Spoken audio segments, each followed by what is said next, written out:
Hey everyone, so I think it's only appropriate to start this one off by apologizing. I haven't recorded for a week. I don't know, I don't have a good excuse, I just haven't gotten there. But I am going to continue with Matilda today. I believe it's chapter 12. And I'm excited to be back in front of a camera. I'll probably film like maybe 2 or 3 videos today, so at least for the next couple of days I will be ready to go with the videos. So, sorry again, but let's get started with chapter 12, Lavender. In the middle of the first week of Matilda's first term, Miss Honey said to the class, "I have some important news for you, so listen carefully. You too, Matilda, put that book down for a moment and pay attention." Small, eager faces looked up and listened. "It is the headmistress's custom," Miss Honey went on, "to take over the class for 1 period each week. She does this with every class in the school, and each class has a fixed day and a fixed time. Ours is always 2 o'clock on Thursday afternoons, immediately after lunch. So tomorrow at 2 o'clock, Miss Trunchbull will be taking over from me for 1 lesson. I shall be here as well, of course, but only as a silent witness. Is that understood?" "Yes, Miss Honey," they chirruped. "A word of warning to you all," Miss Honey said. "The headmistress is very strict about everything. Make sure your clothes are clean, your faces are clean, and your hands are clean.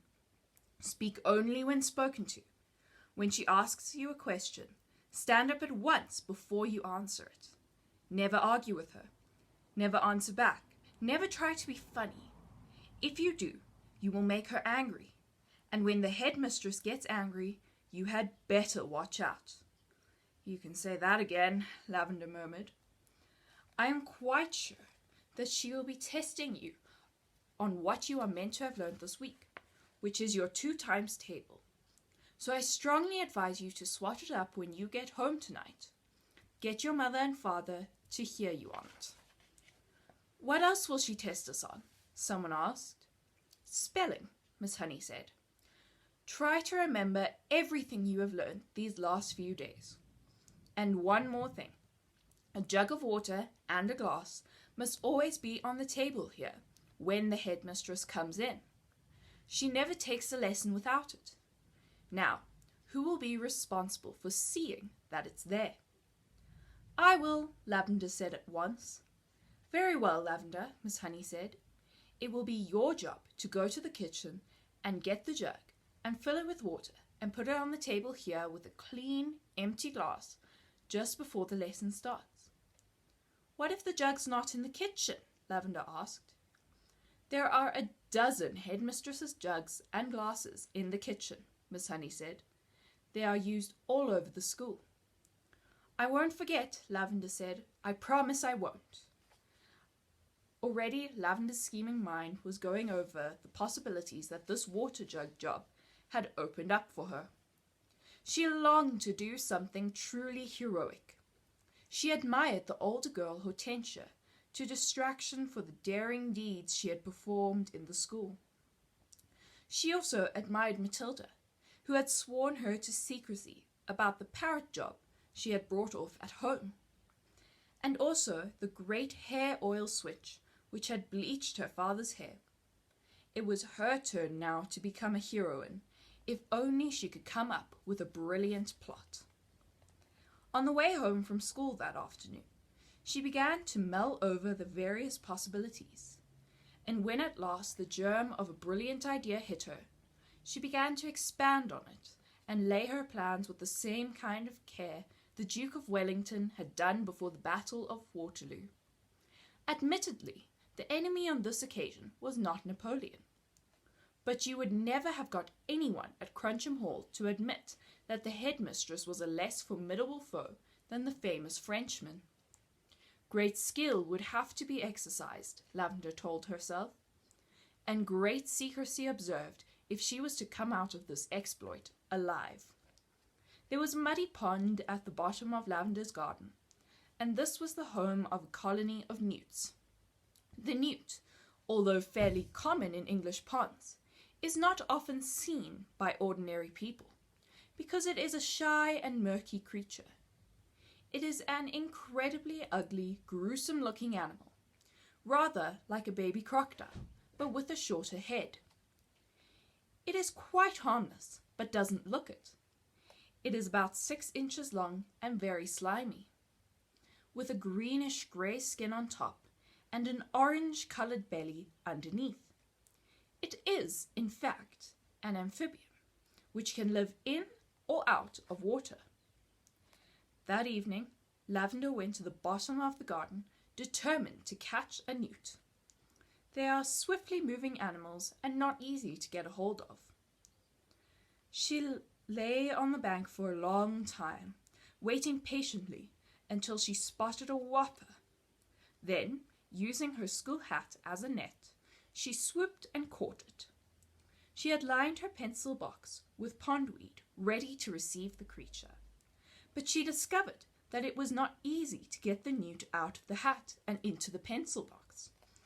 It wriggled and squirmed like quicksilver, and, apart from that, the box was only just long enough to take it.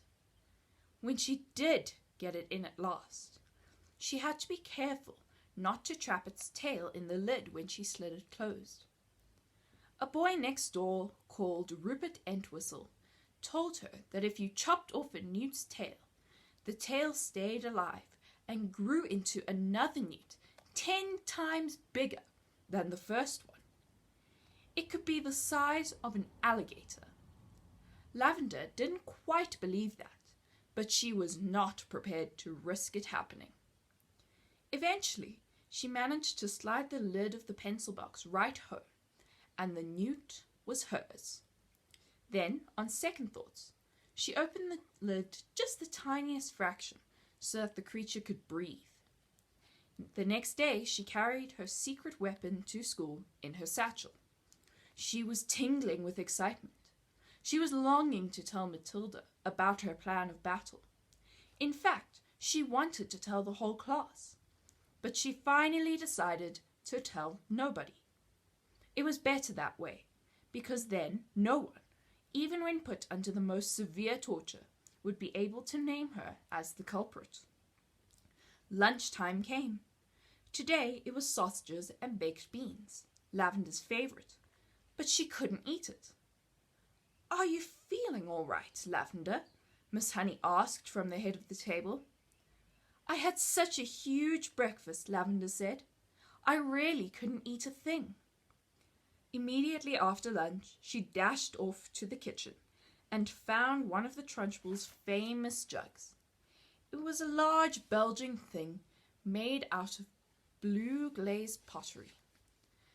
Lavender filled it half full with water and carried it, together with the glass, into the classroom and set it on the teacher's table.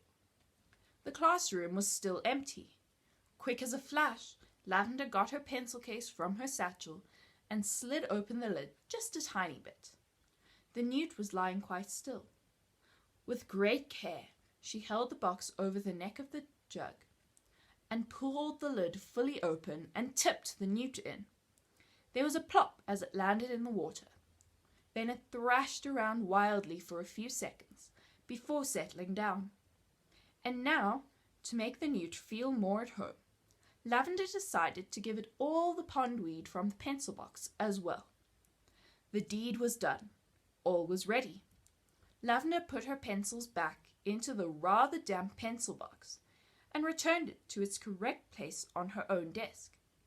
Then she went out and joined the others in the playground until it was time for the lesson to begin. So that's that chapter, and I will see you tomorrow for the next chapter, the weekly test.